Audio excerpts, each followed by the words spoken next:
This podcast is sponsored by nobody.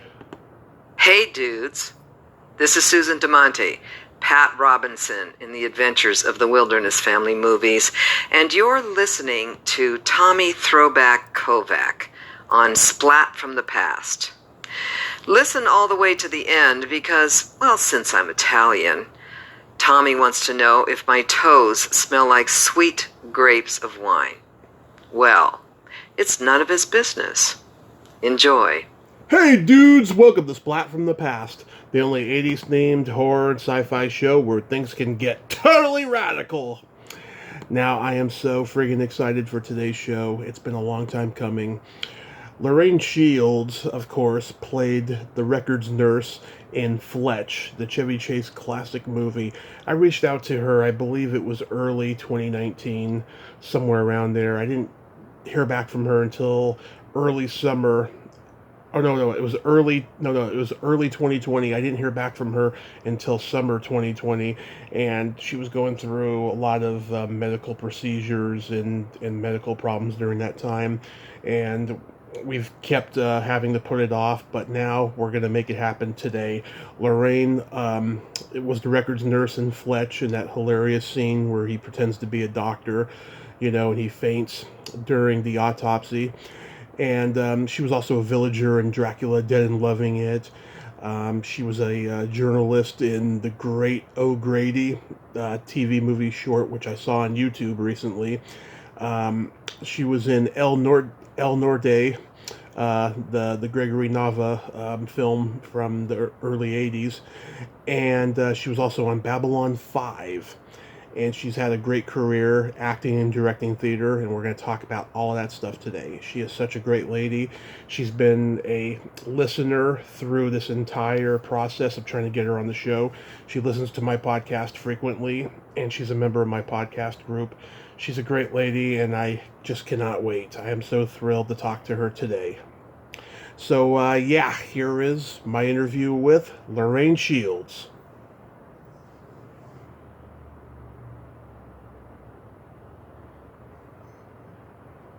Hello, Tommy. Hey, Loraine, welcome to the show. How are you today? I'm doing great, thanks to you. This is really fun. Oh, thank you. Yes. We've both been going back and forth during this whole process, but I truly appreciate your support of me and listening to the show frequently while you're trying to, get through the day. So I appreciate it. Thank you so much. Yes. I have been listening to your shows and I've been enjoying them.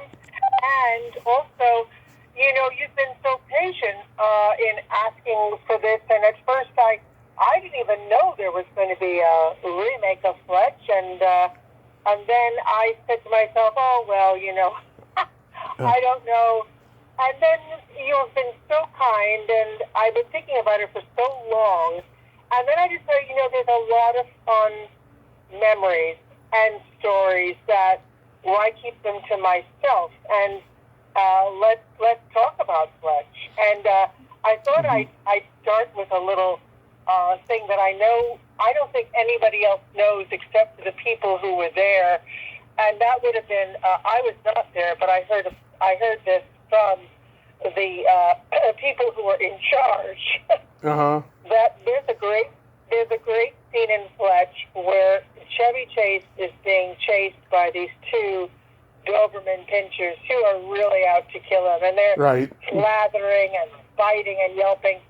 Well, when they got to these dogs had auditioned like anybody else, and the dogs in the audition had been ferocious.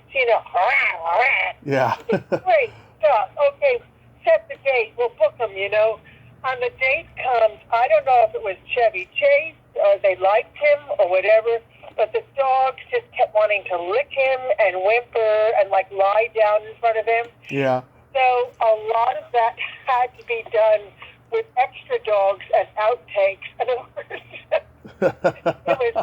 was one of the funny inside secrets that the dogs were not attacking him the way they were supposed to. They were kind of licking him, and they had to do all these things to get finally a an extra dog on the window to be growling and pawing because none of the dogs they had hired would go after him. Yeah.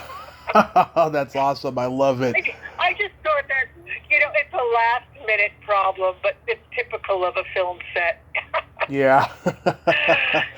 So anyway, I was blessed, and I'll tell you, I don't mean that in a religious way. I mean, this is not but I just wanted to tell you a little.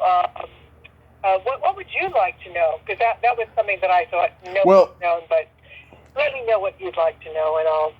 Well, before we get into Fletch, let's go back in time.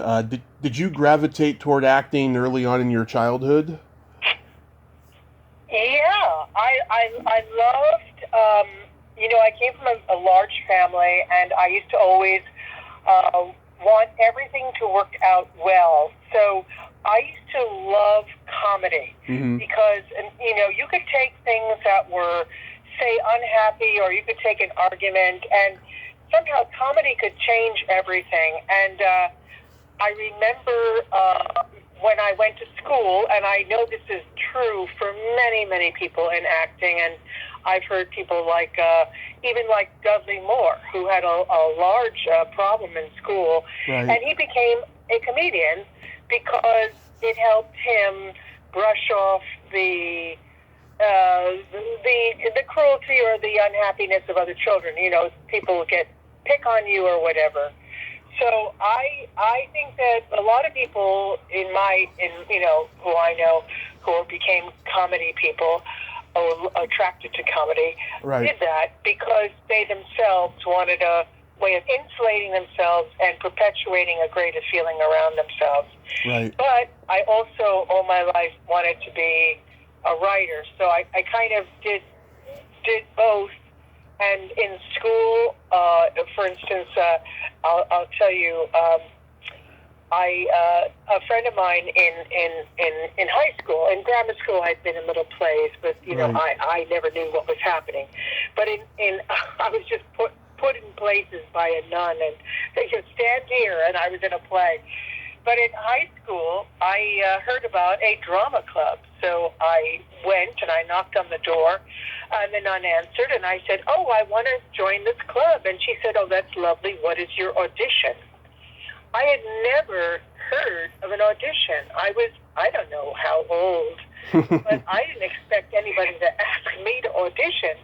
So luckily, one of my family members had given me a copy of A Child's Christmas in Wales by Dylan Thomas. It's a beautifully long poem about his childhood memories of Christmas in Wales. And it sounds corny, but I had loved the poem so much that without thinking, I said to the nun, "Sister, I can recite A Child's Christmas in Wales." And I did. And I had remembered it. And she said, "Great. And I'd like you to do this for the entire faculty next week." So that was my launch, yes, that's how I started my career. But then, of course, after college, which in college I did theater, as part of just doing theater. You like doing theater on the side, but I never majored. I majored in English. Right. And then when I got out of college, though, I started to study with as many people as I could find a really good teacher. And so I'll name a few of the people. In New York, I took a not a personal class. It was more of a what do they call it? It was a lot. Now it would have been considered like a Zoom class, but we were in an auditorium. There were many people, but that was Lee Strasberg. Right. And the main thing that I learned from him was that older actresses, and I love that he said actresses. He never said actors, but he had film clips, and he was of great actresses, and it was a wonderful class. But I wonder if I were older, I would have stood up and said, "Mr. Strasberg, don't older actors do this too?" But at the time he said, the greatest downfall for any actress is that she begins to parody herself. And that's why her talent runs out, because they do the same thing over and over to try to, it's like they become a caricature of themselves. So that just made me realize that your work has to be fresh every single time. And even if you have a classic, statement or a glance or something you're known for, don't cash in on it, because then your acting skills will not, continue to evolve. Right. And then I had the greatest teacher I had, which will be, I'll just skip around here, because to me, the man who really, really opens the keys to the kingdom was Charles Nelson Riley. Yeah. And Charles Nelson Riley was a brilliant teacher. He had studied with Uta Hagen. And, I had been to HB in New York and studied a bit with Bill Hickey, and I loved his method. But Charles, he was the best teacher I've ever had. No matter fancy college, schmollege, he was the guy who brought it all home. And he told people in such simple terms how they could do such intricate work as an actor. And it was like he was giving you the keys to the kingdom. That's all I'll say. And he poured out his wealth and he shared it with his students. And he was very, very, very, very lovely teacher. Oh my God. Anyway, yeah, there's other teachers, but we can maybe another time, if we do this again, I'll talk about them as well. Well, let me ask you about Charles Nelson Riley, because every time I think about him, I think of this sketch that he did on the Tonight Show, where he's like airport security, and Johnny Carson is like trying to get through, and like all these things are going off in the metal detector, and he's just, oh my God, annoying him long after, he's removed things, and then he starts giving him a Q&A, and saying, is your belly button and in the air and outy, and stuff like that. Oh, yes. With Charles, in his class, a lot of actors don't realize, because they're incorrectly taught as students, they think that a prop, and that word is wrong. Nobody should ever erase the word prop from the vocabulary of actors. It's not a prop. Right. The actor is using a knife. The actor is using a plate. The actor is making toast. Those aren't props. Those are extensions of your life. That's part of your life. That shouldn't call it a prop.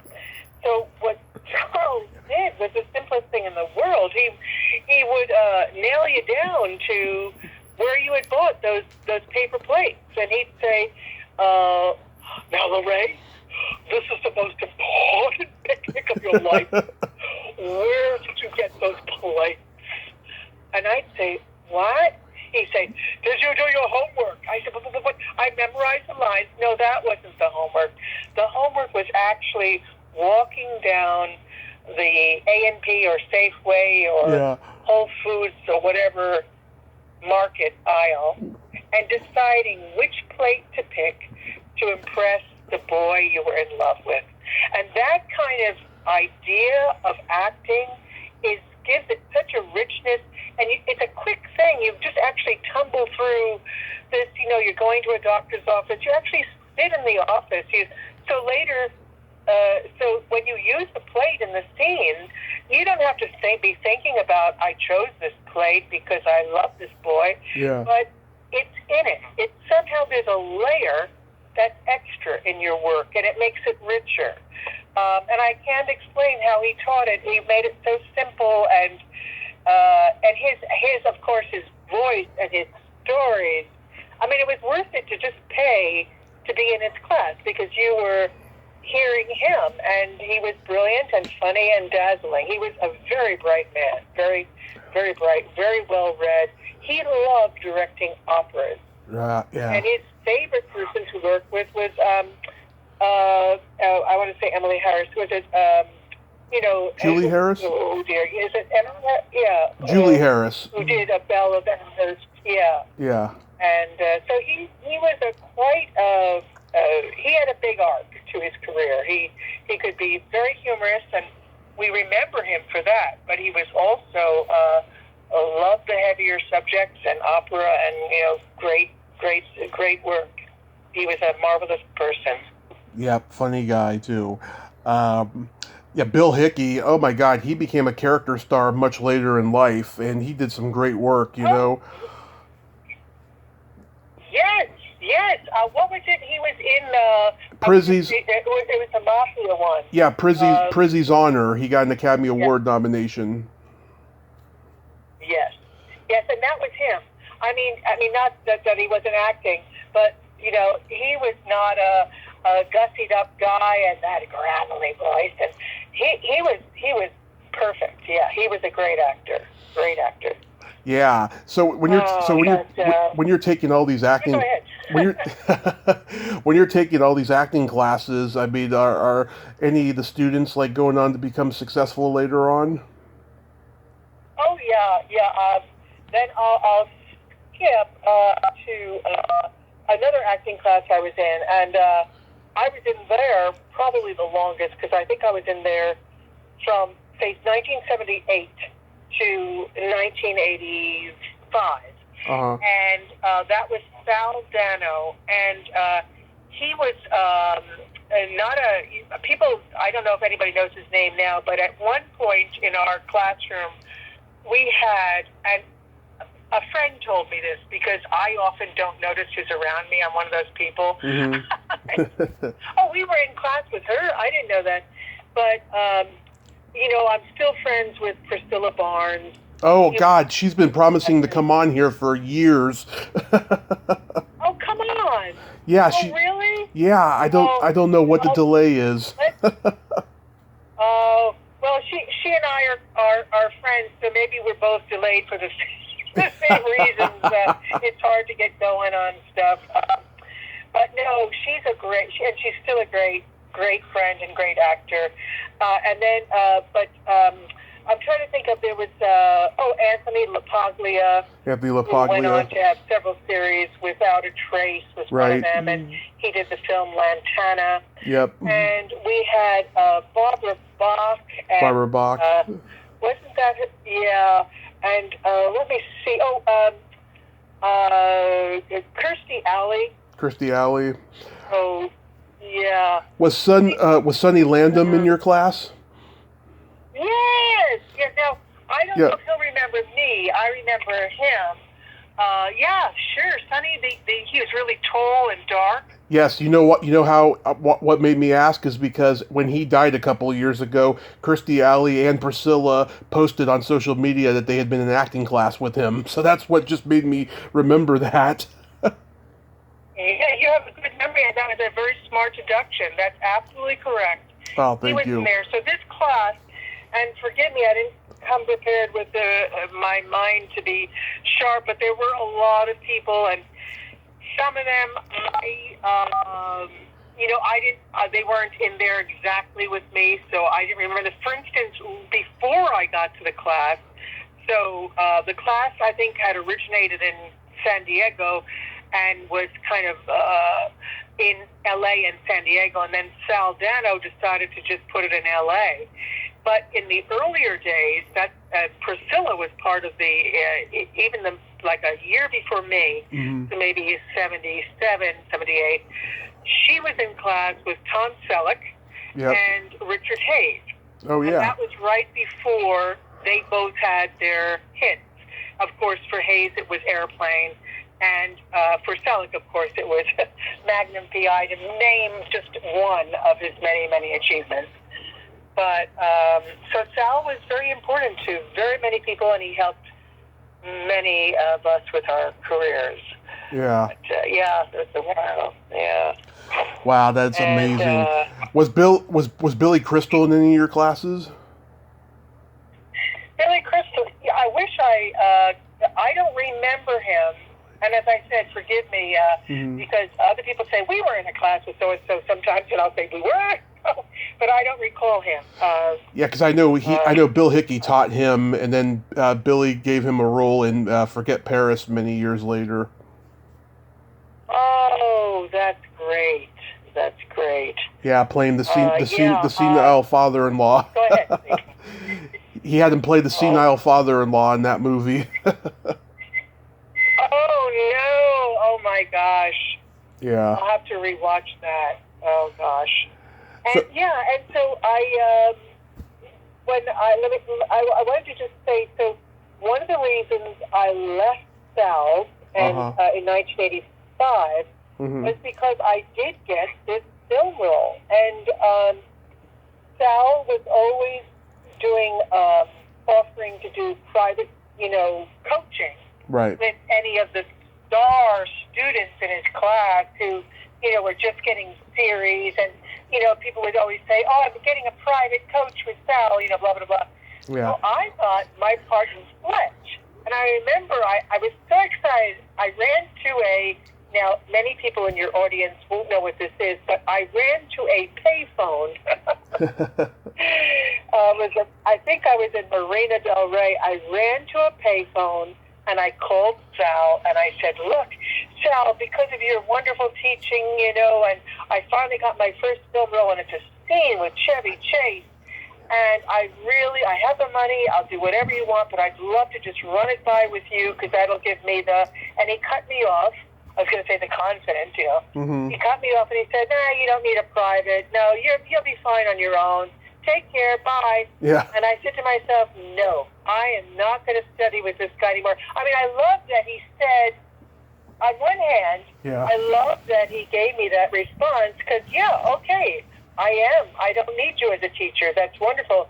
But on the other hand, I am a student saying, I'm paying you just to tell me I'm okay, know.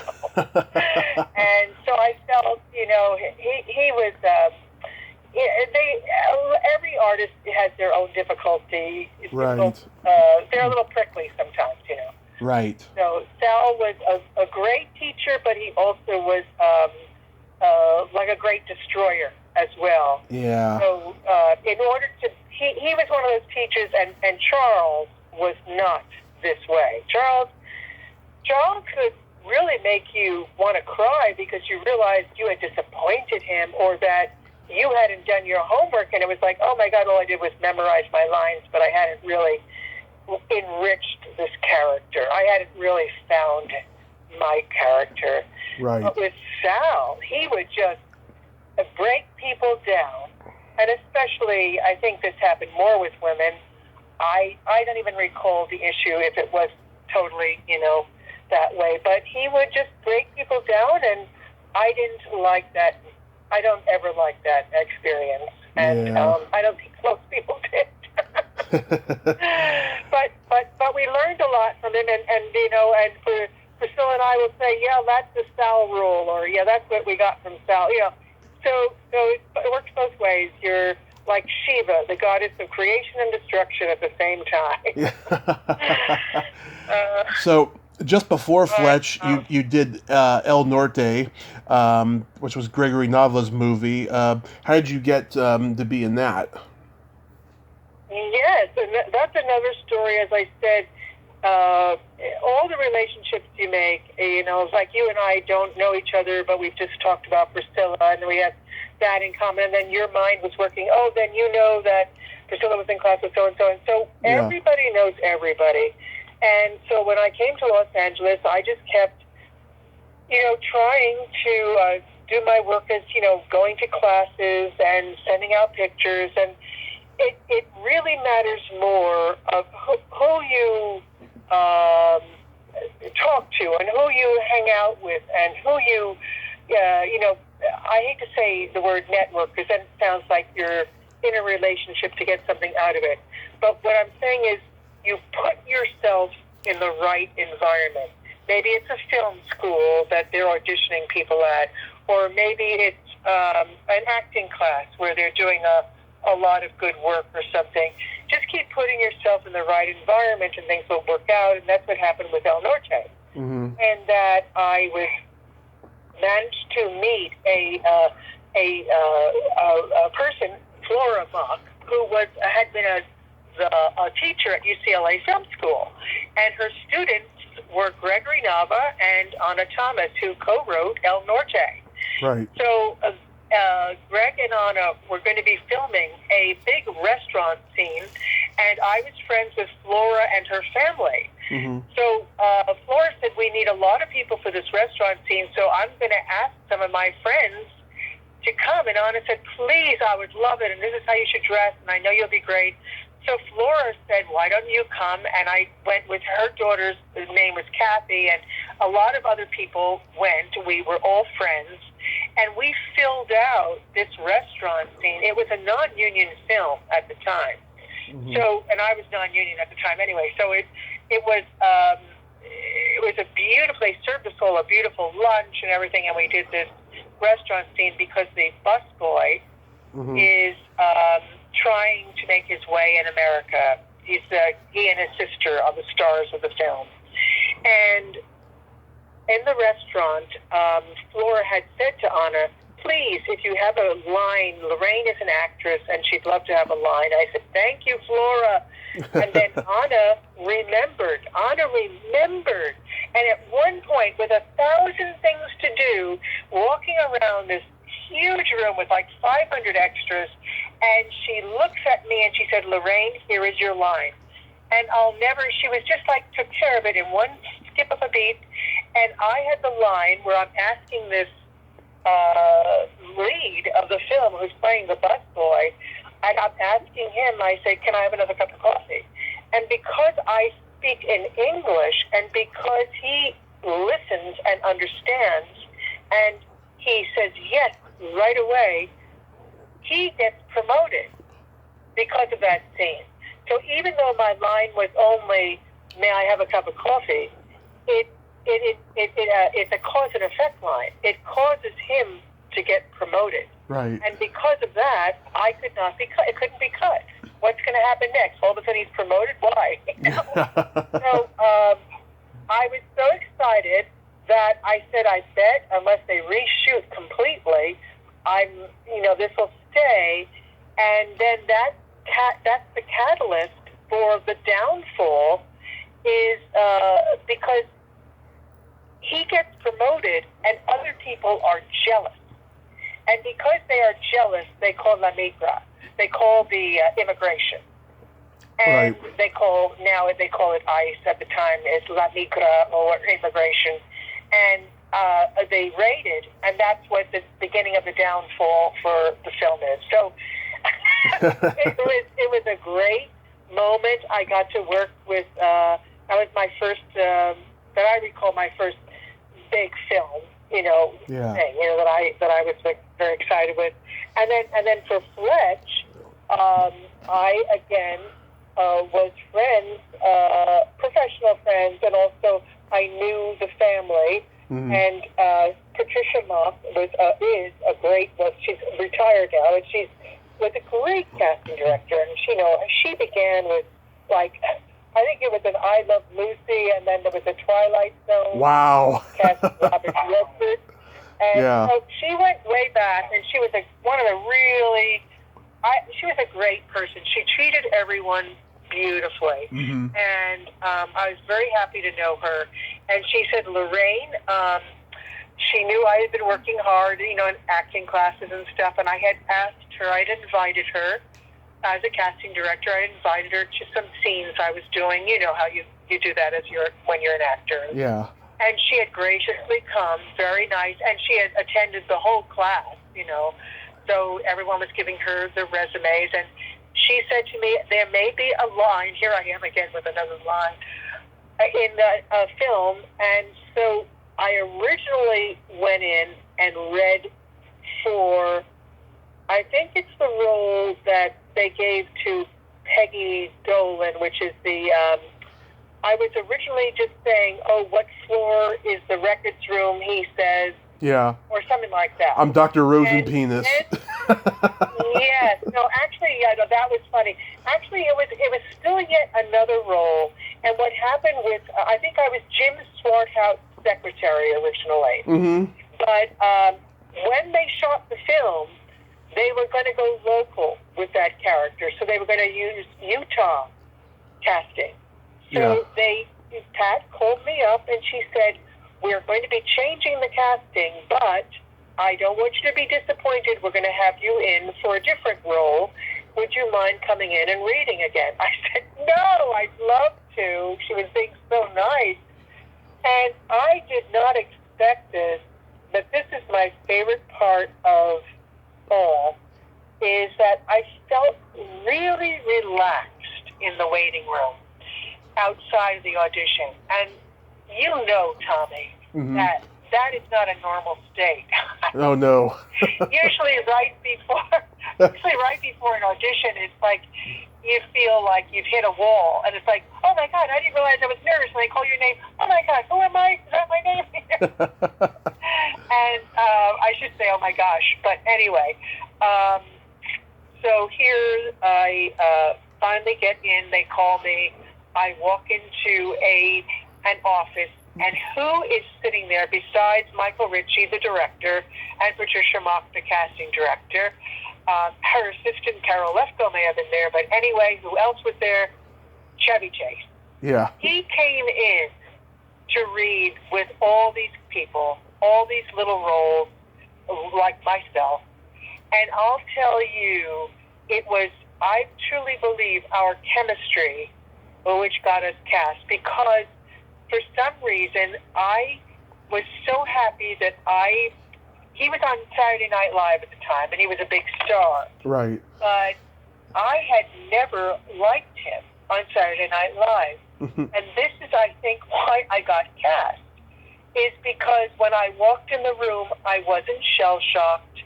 I wasn't in, falling on the floor, like, oh my God, I can't work with you, I'm stuttering.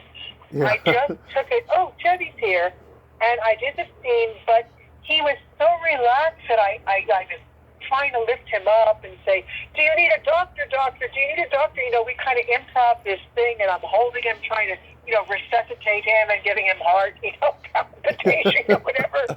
And it was kind of like an improv, and I enjoyed it so much, but I didn't have the nerves. It was like a miracle.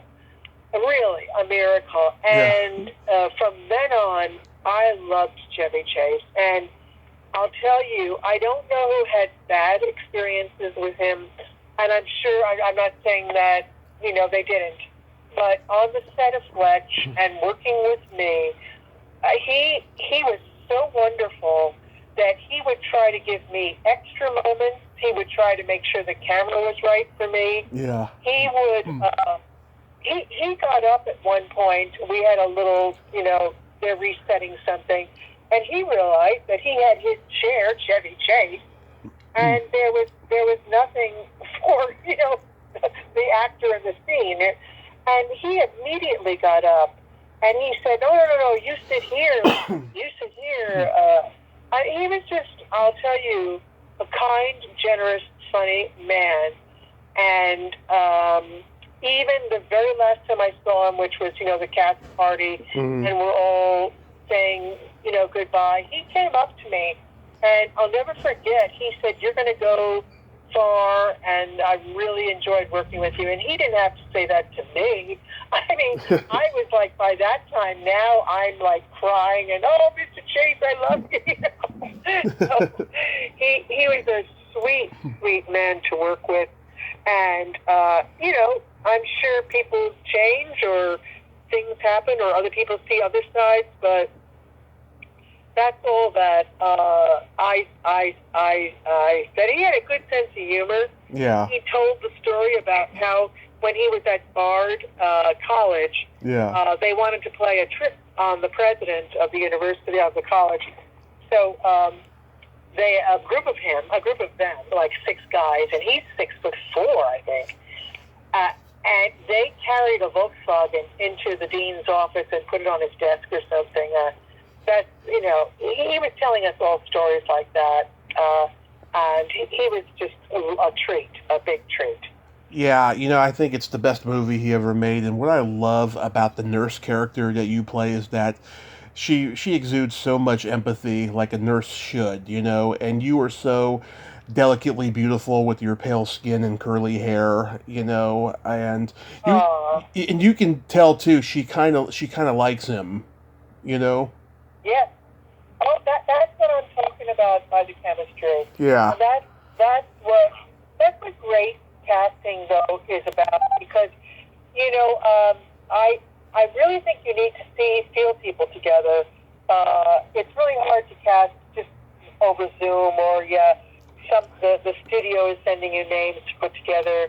That's a different ball game than the golden days when they actually really. I mean, I'm sure people like Quentin Tarantino see people and really want to work with them before they cast them. Right. But the general run-of-the-mill, cookie-cutter people just are not doing that, and it's where you miss out on a lot of the gold that you can find in a truly good film. Oh, I agree. Yes, yeah, because after he walks away with that bag, you kind of do a sigh like you're onto him, but at the same time you like him. Yeah. Yes, and that was one of the points that he was, and I'll never forget this. He said, "When I pop this bag, can we get a reaction shot from Loraine?" And Michael Ritchie made so that's the way he was. Mm-hmm. Well, I don't forget that. I mean, that would have given me, but Michael Ritchie said, no, let's just move on, because I don't want it to take over and become a new scene, which I understood. It wasn't like, anything against me, but for the cleanliness of, ending the scene, the pop alone was better in the director's point of view. But that, he was very good in all aspects of that, and it was fun. It was just a lot of fun. Yeah, I mean. And you know what else? I want to tell you, I lucked out. I think a lot of people's favorite memories of that film was the Moon River scene with M. Emmett Walsh. And because of M. Emmett Walsh living in Vermont, I got to have a bigger contract, because I was supposed to, I believe, for my scenes, have like a 3 or whatever it was, a 3-day contract or whatever. But because of Emmett Walsh and his conflict in coming in from Vermont, they had to reshoot me. They had to split my scenes a week apart. So we started my scenes, say, on Monday, whatever it was, September 1st, Mm-hmm. and then we could only pick it up on Tuesday, September 8th or 9th. Yeah. So I got paid. I had to be paid for a week of work. So I said to Michael Ritchie, because I happened to be on the set that day, I said, would it be all right if I watched the scene with M. Emmett Walsh? And that was the Moon River scene. And I'll tell you, I think M. Emmett Walsh and Chevy Chase, that you couldn't have had a better scene the way that did it. Yeah. And I was so impressed. That's how an actor should work. And M. Emmett Walsh he's still alive, a great actor. He came prepared. Now, this is where I'm going to go full circle back to the word prop. Okay. The scene that M. Emmett Walsh plays the doctor in, Mm-hmm. where he's giving Chevy Chase a physical exam. On paper, that's just, how are you doing, Mr. Babar, and is it 2 B's, and this, that. Mm-hmm. But M. Emmett Walsh had to know, I'm getting the stethoscope, I'm getting the tongue depressor, I'm checking his heart, I'm checking his pulse, and he was moving back and forth as if it was every day in the office. And it was like, I think they did the scene in 2 takes. That's how professional M. Emmett Walsh, to fly in from Vermont so well rehearsed that no director had to say, hey, can you pretend to be using a stethoscope, or, can you maybe listen to his pulse? This guy, he just worked it. He knew what to do, and they were not props. They were the instruments, and he was the doctor, and that's what makes the comedy great, and that was a well-knit, tight scene. Yeah. Oh, yeah, it is just so brilliant. Moon River, I just, classic Chevy Chase. Thank you, Doc. You ever serve time? Oh, yeah, it was.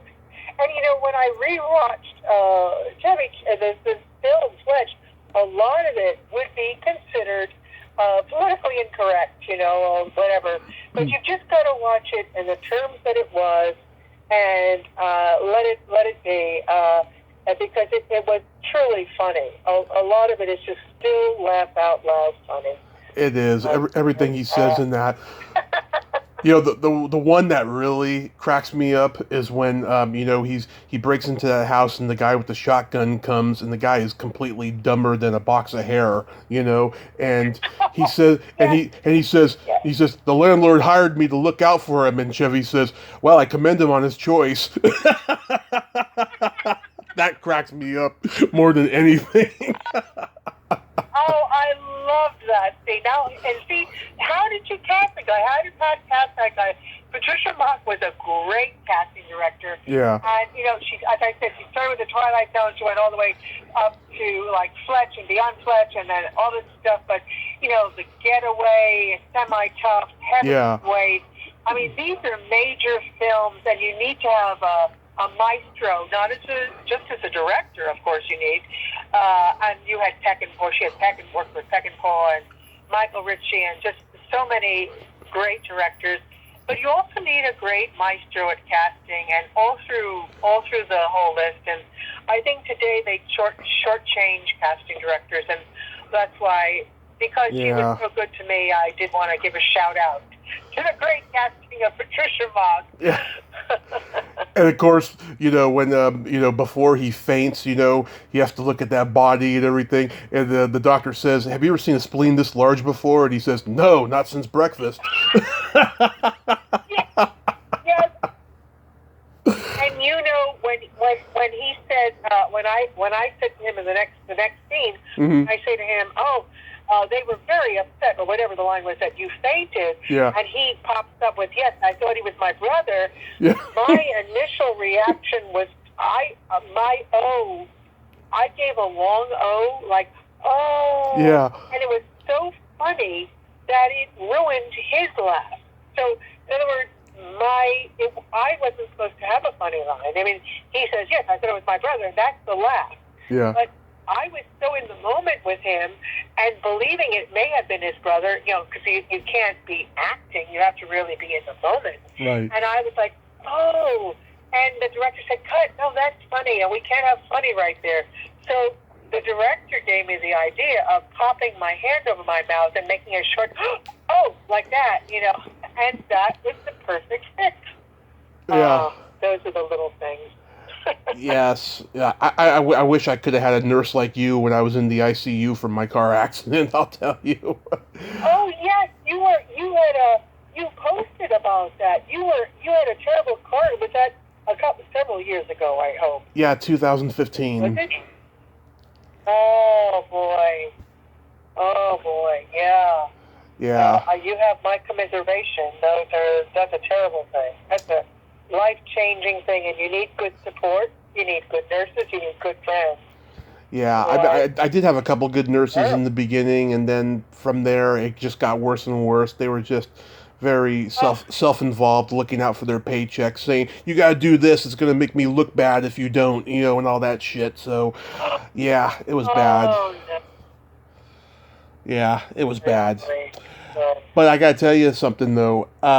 The other night, I was doing research on you, and I found this little film you did. I went on YouTube and I saw your little moment, The Great O'Grady. Oh gosh. Yes. Yes, The Great O'Grady was I just had a reporter line in that. Yes. And that was a fun day, and it was thank you. And the most recent film that I made was a little short film called Casting Old Corpses. Which I'm going to ask you about, yeah. That was actually from a real life event, and my friend Susan Shearer wrote it up into a little film, and our current acting teacher, Cameron Watson, directed it and made it into a short film. and we won Best Comedy Short at the Hollywood Real Film Festival in 2018. And then in 2019, my friend Susan passed away. Oh. So a shout out to her. She was original with Sal Dano too, and the film was about attending an actor's memorial, and that actor had been one of Sal's actors.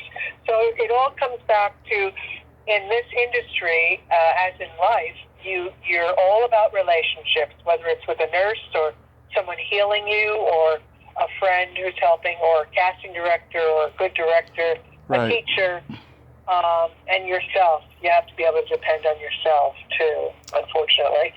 Yeah, but it was funny though, because a couple weeks before, I interviewed Keith Coogan. We didn't talk about The Great O'Grady, but I just thought that was ironic that you were in a scene with him and you were wearing that Paul Newman's Own hat, that little summertime hat. Oh, yes. Oh, I forgot. Oh, it's great. I'll have to look at that again. I'll have to look at that because I haven't seen it since, oh gosh, whenever that was. Yeah, it was 19. I think it was 88. It came out. Oh yes, yes, and the films are wonderful memories because you can still look at them. Mm-hmm. When I wasn't working on film, we were always doing plays. I mean, all my friends and I. Yeah. You always have to stay busy. Now during this coronavirus, I'm deciding, what's going to happen next? I'm not sure. So I don't usually like talking about the past. Yeah. Because I consider it a jinx. It's like, am I just another old timer going over memories? No, I don't want that. I want to be doing something. But you're going to. I treasure talking with you and giving a shout out to some great people, yourself included, who have been part of my experience in this industry, which can be difficult, but it's also filled with lovely, wonderful, creative, talented, big-hearted people like yourself. Oh, thank you. That's the good part. Yeah, no, you're not finished. You're not finished. You're going to continue on. But I wanted to ask you about working with Mel Brooks on Dracula Dead and loving it. Oh, yes. Well, it was an interesting thing about that. Working with, what happened was, this was again an extra. So the Mel Brooks had cast his film Dracula Dead and Loving It. It was all cast. It was cast with Carrie Elways playing the young lead, and oh, nice. Amy Jazback. Right. But Carrie Elways said at the last minute, after everything was cast, I'm not going to do this. And I don't remember his legitimate reason. I don't want to make him out to be a bad guy, but I'm sure there was a legitimate reason. He's not a bad guy. I don't even know him. But anyway, at the last minute, Mel Brooks had to recast the lead, which went to Steven Weber, for that film, which was ready to go except for the lead. So Lindsay Shagg, who had cast the film, had said, Loraine, I know, you're an actress. Would you mind? This film is already cast, but would you mind being a reader? I said, no, you never say no. I said, a reader for a Mel Brooks film? Of course, that's an opportunity. I would kill for this, Yeah. So I went in, and Mel Brooks is working down at, he probably still has his offices there. He's down at Culver Studios, which is that great entrance, old-fashioned. And Fletch was all out at Universal, so it's totally different feel and vibe. So I go in, and I'm reading with all these guys who come in to read. And sure enough, Steven Weber comes in, and I personally had the best chemistry with him.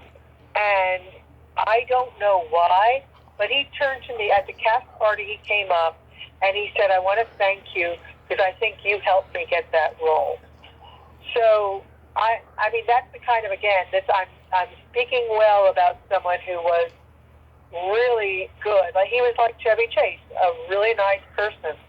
And I in the meantime, after reading with like 100 guys, I said to Mel Brooks couldn't have been nicer to me. Mm-hmm. Mel Brooks kept laughing, and he would turn to the people in the room, and he said, "Now, these are the laughs we want in this role.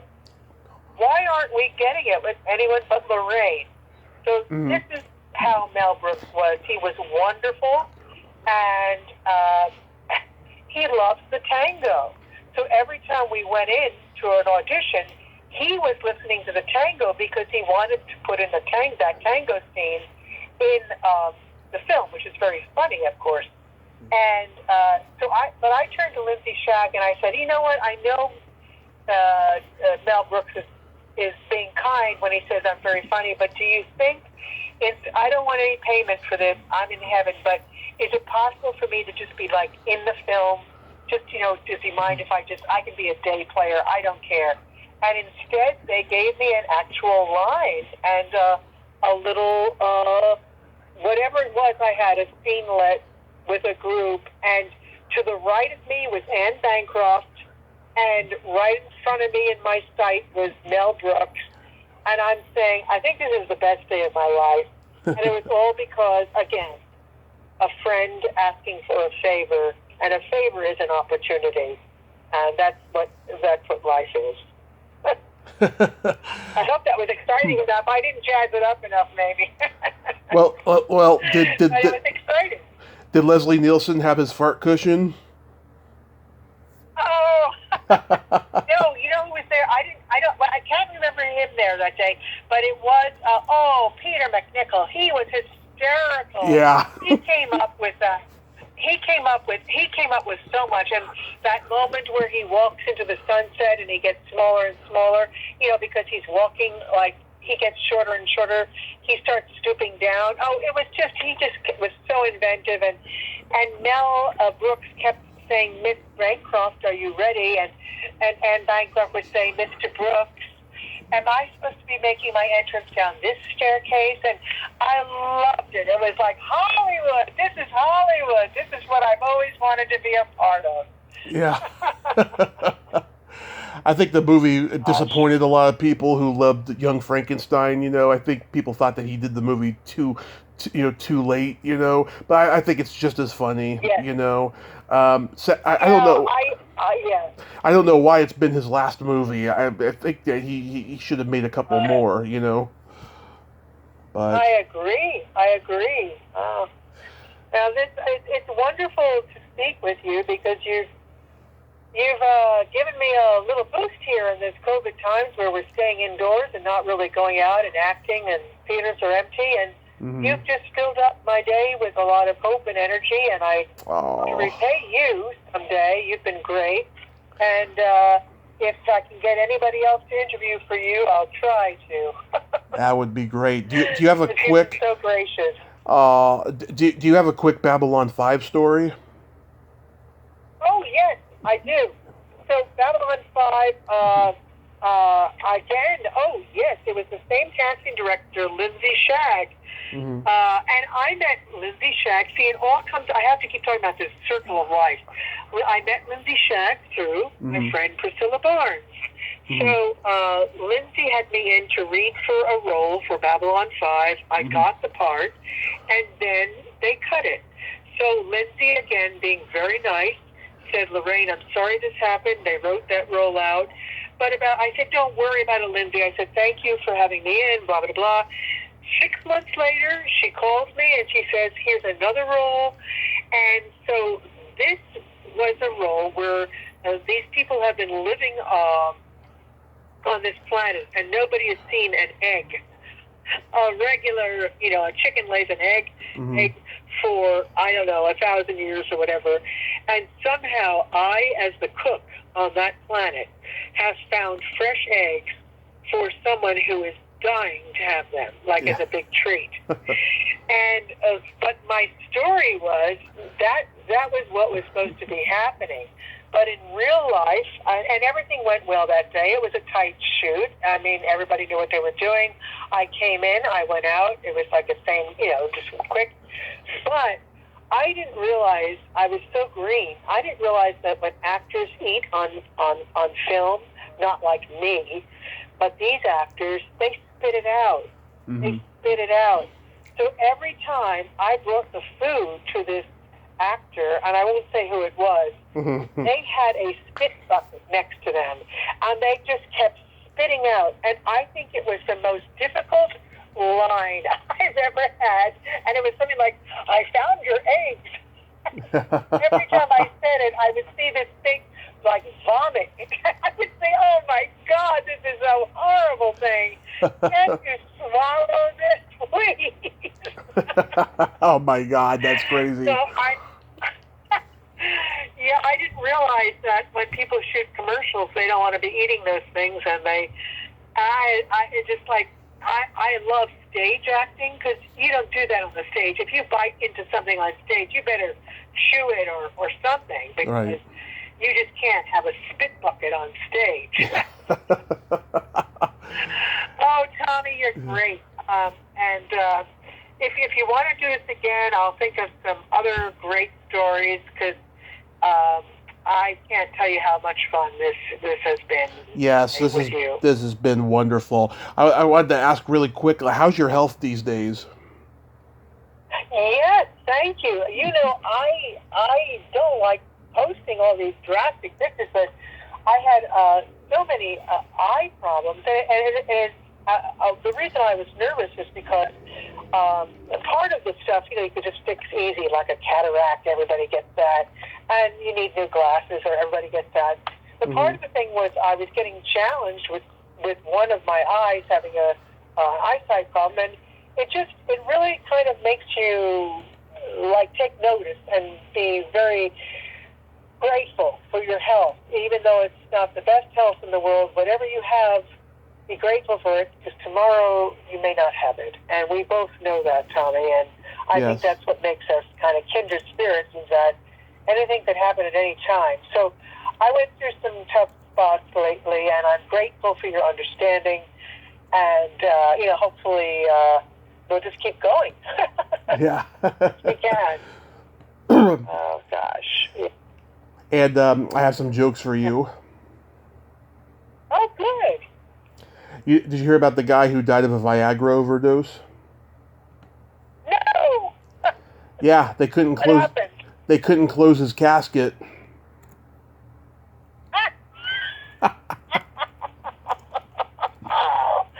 Oh gosh, that's hysterical.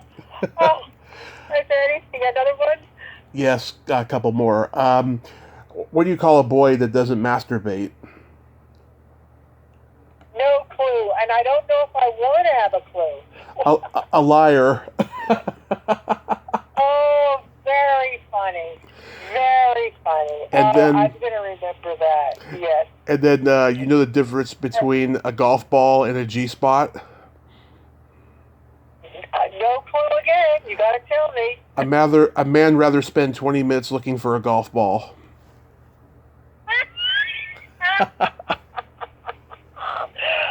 well, you managed to get laughs out of me in spite of the fact that I didn't think I was going to laugh at those jokes. So you're pretty good, Tommy. Thank you so much, Loraine. This has just been wonderful. And I want to thank you for coming on today, and that, keep up to date on Facebook and all of that. Yes, definitely, Tommy. And thanks so much for giving me this opportunity. I hope I thanked everybody I need to, but I also want to thank you. Oh. You've been great, and thanks for inquiring about my health and all this other stuff. And this has been a terrific ride, lots of fun. I really appreciate you, Tommy. Keep up your good work too, and we'll egg each other on Facebook. Okay. Okay, take care. Take care. Yes, you have a good night. Thank you very much. My pleasure. You have a good night and be safe. You too, and this has been the best day I can recall forever. Oh. Thank you, Tommy. Okay, you're welcome. Bye-bye. Okay, you bet. Bye-bye. Well, there you have it. Loraine Shields. Ain't she a sweetheart? Oh, what a kind, warm-hearted lady. I'm glad that we finally got to do this, and I'm glad that she got to share her memories of Fletch and Dracula Dead and Loving It and all those great movies she's been in. Well, until next time, this is Tommy Throwback Kovac saying there's no shame in living in the past because the present sucks. Later, dudes.